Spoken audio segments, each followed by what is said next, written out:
mon cousin. Regarde-moi un peu cette beauté là. Ça sent bon la pif. T'as vu, je suis pour l'environnement, je trie, tu vois. Déchets électroniques, tout venant, il y a le bois, il y a le carton, il y a le métal, il y a les batteries, il y a même la caisse à Niglou derrière. Par contre, fais gaffe parce qu'il se nachave.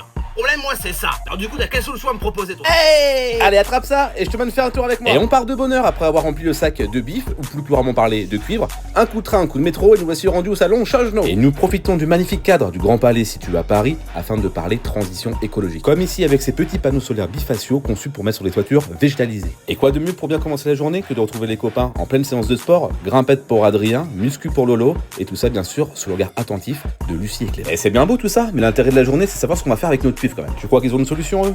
Pas sûr. Et afin de trouver des réponses à toutes ces questions, on a bien été content de rencontrer l'entreprise Nexan et toute son équipe à travers une conférence regroupant le recyclage et l'économie circulaire. Car le cuivre, lui, a la propriété formidable de se recycler quasiment à l'infini. Cependant, je te fais pas de dessin, t'as le graphique sous les yeux, tu peux voir qu'on a parlé import et sport, mais qu'à un moment donné, on va avoir du mal à en trouver du cuivre. Et du coup, comment faire pour mettre en place cette économie circulaire? Et petit à petit, Nexan met en place des points de collecte où tu pourras déposer tes différents fils et câbles qui seront bien sûr rémunérés, qui seront recyclés directement par Nexan au niveau du cuivre, mais également au niveau du plastique.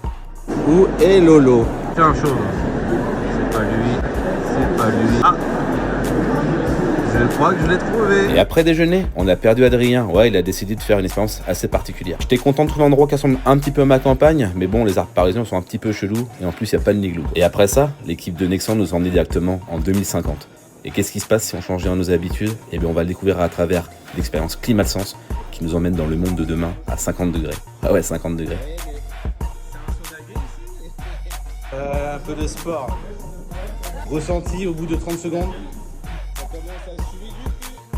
Bon, 50 degrés pour 30 minutes, ça va, mais pour plus longtemps, ça ressemble un petit peu à ça. J'ai également découvert des panneaux solaires qui vont servir également du système d'ombrage et qui fonctionnent par IA. Bon, après, il y avait plein de conférences, mais c'était en anglais partout, j'ai vraiment rien compris. Il y avait également ce système que j'ai trouvé sympa pour être autonome et utiliser uniquement de l'énergie verte sur les chantiers. Tu déplies les panneaux solaires depuis un conteneur qui possède une batterie de 215 kW. On a ensuite participé à l'atelier sur la prise de conscience du plastique, présenté par Eva. Du coup, elle nous a un petit peu forcé à jouer les geeks, on a dû prendre nos téléphones pour jouer à un jeu. Et là, tu vois, par exemple, il n'y a que 6% du plastique qui vient du recyclage. Du coup, moi aussi, j'ai voulu faire un jeu, je voulais montrer comment on faisait pour faire du courant entre deux doigts. Je pense que c'est pour ça qu'elle m'a laissé perdre au jeu, ou peut-être parce que je lui dis que je m'appelais Jean-Pierre aussi. Bon, après, la Lola, elle travaille chez Nexan, hein. C'est normal qu'elle y connaisse un peu plus quand même. Et le résumé de cette journée, c'est qu'il est grand temps d'agir et arrêter de se lancer la balle les uns aux autres. Chacune de nos actions nous mènera au monde de demain. Allez, bisous!